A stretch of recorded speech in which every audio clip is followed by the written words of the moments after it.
Hello बच्चों, आज हम पढ़ेंगे कक्षा 8 से बस की यात्रा पार्ट 3। कहानी का सार शुरू करने से पहले आप मुझे बताइए कि आपने भी बस की यात्रा की होगी। अगर वो बस टूटी फूटी हो, खिड़कियां दरवाजे पूरी तरह से हिल रहे हैं, तो कैसा लगेगा? जाहिर सी बात है, अच्छा नहीं लगेगा। इसी प्रकार हमारे इस पाठ के लेखक हैं हरिशंकर परसाई जी। हरिशंकर परसाई जी ने एक बार बस से यात्रा की। इस सफ़र में उनके क्या क्या अनुभव हुए, उनके साथ क्या क्या घटा, जानेंगे। चलो चलते हैं लेखक की बस की यात्रा पर।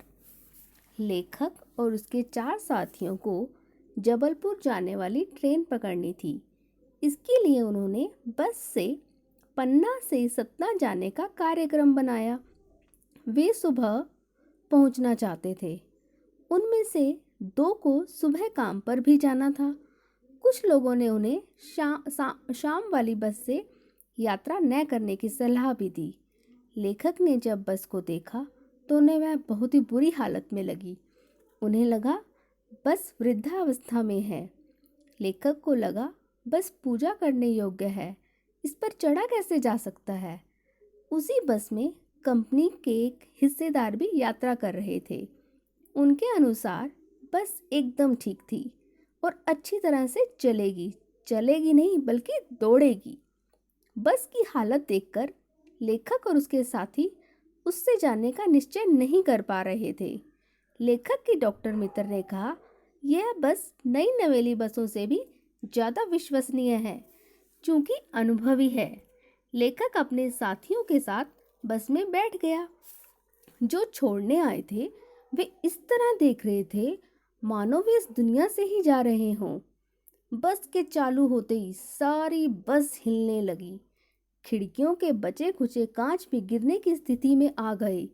लेखक को डर लग रहा था कि वे कांच गिरकर उनको घायल न कर दें। उन्हें लग रहा था कि सारी बस ही इंजन है। बस को चलता हुआ देखकर लेखक को गांधी जी के असहयोग आंदोलन की बात याद आ गई, जिसमें भारतवासी अंग्रेजों का सहयोग नहीं कर पा रहे थे। उसी तरह बस के अन्य भाग भी उसका सहयोग नहीं कर रहे थे। 8-10 मील चलने पर ऐसा लगने लगा कि लेखक सीट पर बैठा नहीं बल्कि अटका है। अचानक बस रुक गई।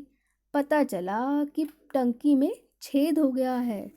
ड्राइवर ने पेट्रोल बाल्टी में निकाल लिया और अपनी बगल में रखकर नली से इंजन में भेजने लगा। बस की चाल कम हो रही थी। लेखक का बस पर से पूरी तरह भरोसा उठ गया। उसे डर लग रहा था कि कहीं बस का स्टीयरिंग न टूट जाए या उसका ब्रेक न फेल हो जाए। उसे हरे भरे पेड़ अपने दुश्मन से लग रहे थे, क्योंकि उनसे बस टकरा सकती थी। सड़क के किनारे झील देखने पर वह सोचता है कि बस इसमें गोता न लगा जाए। इसी बीच बस पुनः रुक गई। ड्राइवर के प्रयास के बाद भी बस न चली।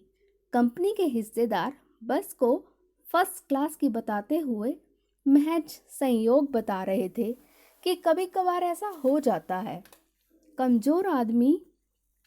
कमजोर चांदनी में बस ऐसी लग रही थी जैसे कोई वृद्धा थक कर बैठ गई हो। उसे डर लग रहा था कि इतने लोगों के बैठने से इसका प्राणांत न हो जाए, मतलब इसके प्राण न निकल जाए और हमें इसका दाह संस्कार न करना पड़ जाए। कंपनी के हिस्सेदार ने बस इंजन को खोलकर कुछ ठीक किया। बस तो चल पड़ी, पर उसकी रफ्तार अब और भी कम हो गई।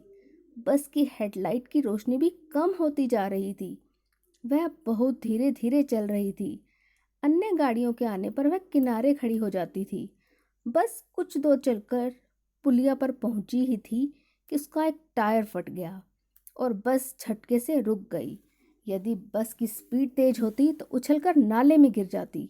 लेखक बस कंपनी के हिस्सेदार को श्रद्धा भाव से देख रहा था, क्योंकि वह अपनी जान की परवाह किए बिना बस में सफर किए जा रहा था। परंतु लेखक को लगा कि उसके साहस और बलिदान की भावना का सही उपयोग नहीं हो रहा है।